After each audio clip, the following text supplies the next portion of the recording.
welcome again to Crankin Out Crafts, and this is my name. And today we're going to continue with our fun resin projects. So I'm going to show you how to do a resin project like this. And this is something that these two pieces came in a kit together. It's going to be a little bit different than our last project because these hoops don't have like a back side to them. There's nothing for your resin set to rest on. So we're going to show you how to do this kind of thing. And you do need some resin.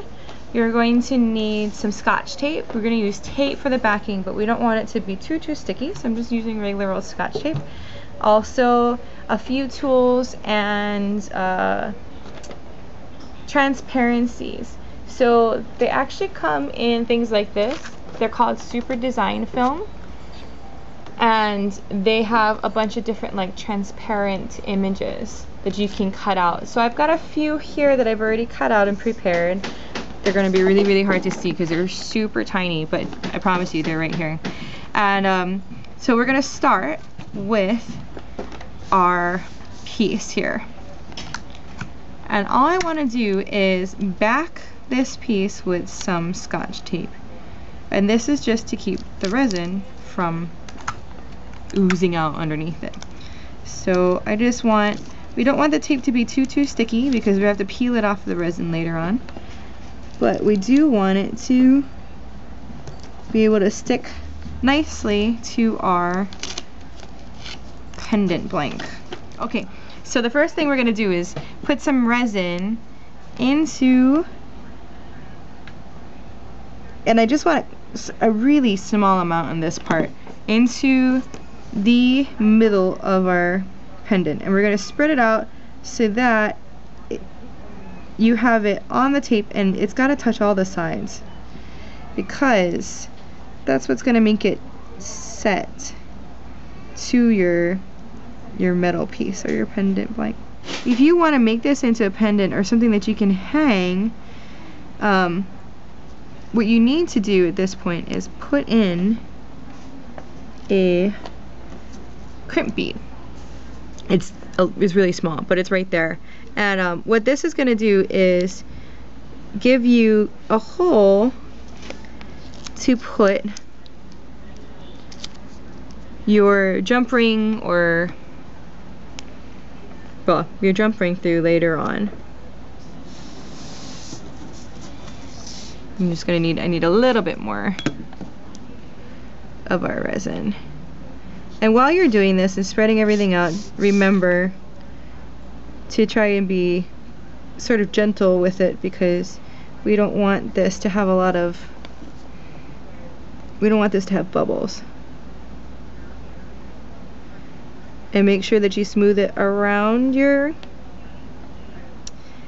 little crimp bead and all the way to the edges of your metal. We're going to put it into our UV oven just like this to have it set for 3 minutes. 3 minutes have passed, so we're going to pull our piece out of the oven like this. Here it is.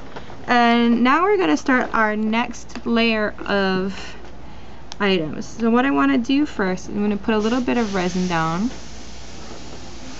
in one spot here. And I like to put a little bit of resin so that my little guys don't move around very much. So I'm going to layer my first layer. If you want like some dimensional look to it, you can do like a few layers here. So I'm going to start with the cage and a little bit more resin.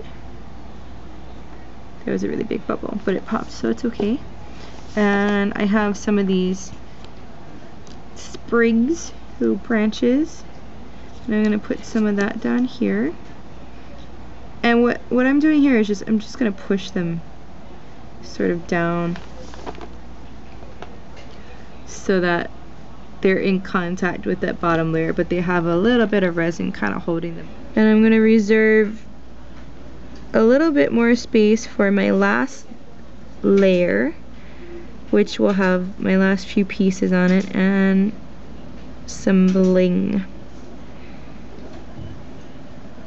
Get this, and then at this point too, you can put more resin. That's a little bit, like, not quite enough. To put some right on the top here.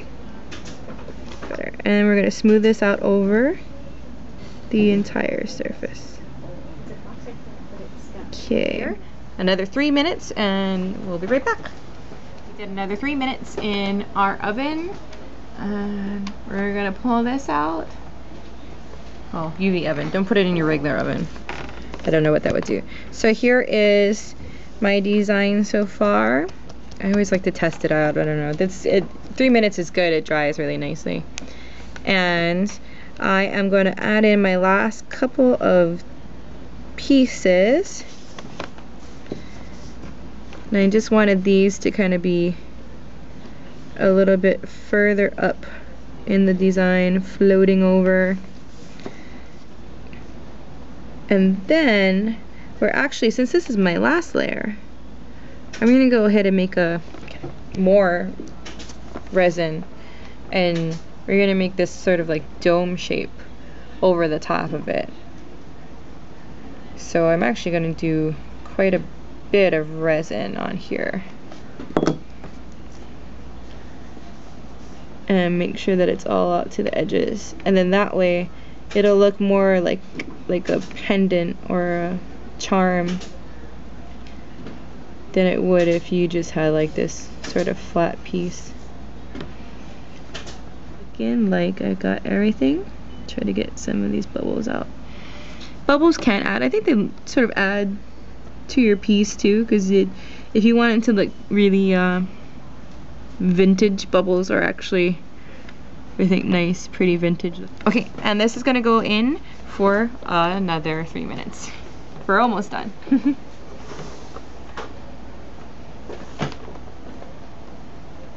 So our last bit is ready and done. I'm just gonna pull this out here, and I want to make sure that that nice thick layer I put on is dry, which it is. We're gonna flip this over and pull off the tape from the back of my piece. It is pretty sticky, but there we go, nice. Okay, so that's gonna be the finished piece. If you want to, you can go over the back of this with another layer of resin so that you can have a nice even back. This one is actually pretty good, actually. There's a little bit of a dent here, but it's not too bad. So you could do that if you wanted to, or you can leave it the way it is.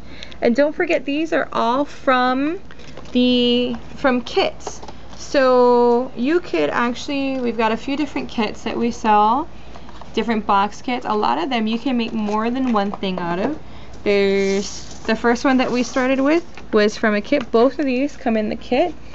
There's also another set that you can make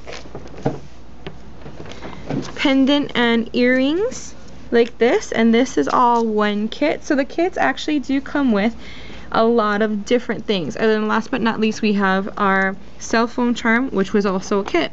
So you have a lot of options in your kits. Everything comes with everything that you need to make it, and you can make a few different pieces for most of them. So I hope you enjoyed it, and we'll see you again next time with more resin fun.